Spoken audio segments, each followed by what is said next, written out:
મારી ચેનલને સબસ્ક્રાઇબ કરો અને બાજુમાં આપેલા બેલ આઇકન ઉપર પ્રેસ કરો જેથી મારા નવા નોટિફિકેશન તમને મળતા રહે. નમસ્તે મિત્રો, હું આનંદી. મારી ચેનલ ટેસ્ટી એમમાં તમારું સ્વાગત છે. આજે આપણે બનાવીશું ફ્રૂટ સલાડ. જો તમારા ઘરે કોઈ ગેસ્ટ આવવાના હોય તો તમે કોઈ પણ સિઝનમાં આ ફ્રૂટ સલાડને બનાવી શકો છો. ફ્રૂટ સલાડ બનાવવા માટે દૂધને ઉકાળી લઈશું. એક જાડી તળિયાવાળી પેન લઈશું. એની અંદર થોડું પાણી એડ કરી અને દૂધ એડ કરીશું. ફ્રૂટ સલાડ બનાવવા માટે અહીંયા મેં 1.5 લીટર દૂધ લીધું છે. ફ્રૂટ સલાડ બનાવવા માટે તમે જે રેગ્યુલર ઘરમાં વાપરતા હોય એ દૂધનો જ ઉપયોગ કરવાનો.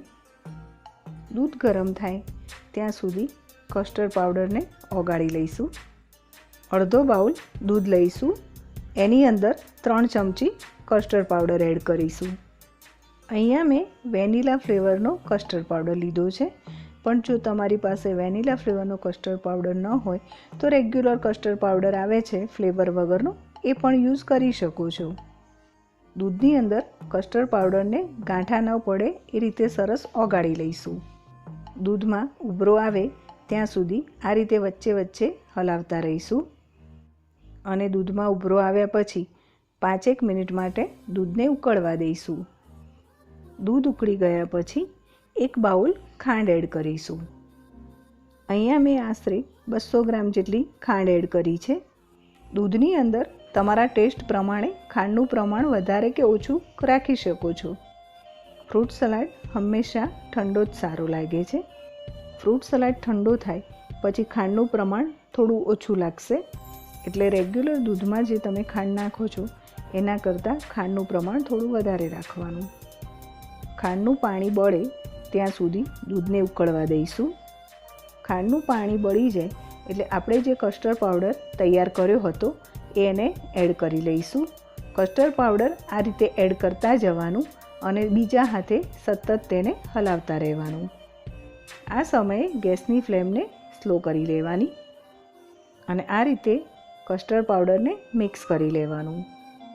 કસ્ટર્ડ પાવડર એડ કર્યા પછી 1/2 ટીસ્પૂન ઇલાયચી પાવડર એડ કરીશું અને 1/2 ટીસ્પૂન જાયફળનો પાવડર એડ કરીશું.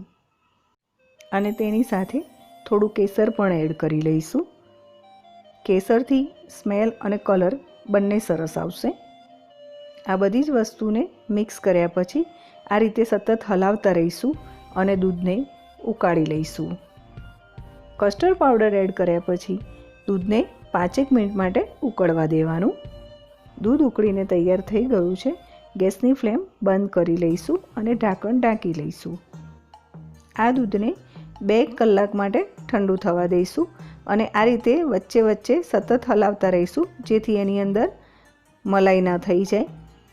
દૂધ ઠંડુ થઈ જાય પછી 8-1 કલાક માટે એને ફ્રીઝમાં ઠંડુ કરવા મૂકી દેવાનું. અહીંયા મેં 8 કલાક દૂધ ઠંડુ થયા પછી એને એક બાઉલમાં કાઢી લીધું છે. અહીંયા મેં ફ્રૂટ્સને ઝીણા ઝીણા કટ કરીને રાખ્યા છે, એ એની અંદર એડ કરી લઈશું. અહીંયા મેં ચીકુ, દાડમ, સફરજન, નાશપતી અને કેળા લીધા છે અને ડ્રાયફ્રૂટ્સમાં બદામ અને કાજુ લીધા છે. તમે તમારા ચોઈસ પ્રમાણે કોઈ પણ ફ્રૂટ્સ લઈ શકો છો, પણ એક વસ્તુનું ખાસ ધ્યાન રાખવાનું કે આપણે દૂધની અંદર ફ્રૂટ્સ ભેગા કરવાના છે, એટલે હંમેશા ગળ્યા ફ્રૂટ્સ હોય એ જ ફ્રૂટ્સનો ઉપયોગ કરવાનો. અને તમે જ્યારે જમવા બેસો એના અડધા કલાક પહેલાં જ આ બધા જ ફ્રૂટ્સને કાપી અને પછી જ એની અંદર એડ કરવાના. આ બધા જ ફ્રૂટ્સ એડ કર્યા પછી અહીંયા મેં ડ્રાયફ્રૂટ્સ પણ એડ કરી લીધા છે. આ બધું જ એડ કર્યા પછી એક વખત એને મિક્સ કરી લેવાનું. જ્યારે તમે જમવા બેસો એ પહેલાં જ્યારે તમે ફ્રૂટ્સને કટ કરો છો ત્યારે અડધા કલાક માટે ફ્રીઝમાં એને ઠંડા કરવા મૂકવાના, જેથી ફ્રૂટમાંથી પાણી છૂટશે નહીં. અને જ્યારે તમે દૂધની અંદર ફ્રૂટ્સ નાખશો ત્યારે દૂધ પતલું નહીં થઈ જાય. મારી આ રેસીપી તમને કેવી લાગી તે મને કોમેન્ટ બોક્સમાં ચોક્કસ જણાવજો અને તમારા કોઈ સજેશન હોય એ પણ મને કોમેન્ટ બોક્સમાં ચોક્કસ જણાવજો. આપણું આ ફ્રૂટ સલાડ સર્વ કરવા માટે રેડી છે. જોતાં જ ખાવાનું મન થઈ જાય એવું આપણું ફ્રૂટ સલાડ તૈયાર છે. જો મારી આ રેસીપી તમને ગમી હોય તો લાઈક કરજો, તમારા ગ્રુપમાં શેર કરજો અને સબસ્ક્રાઈબ કરજો.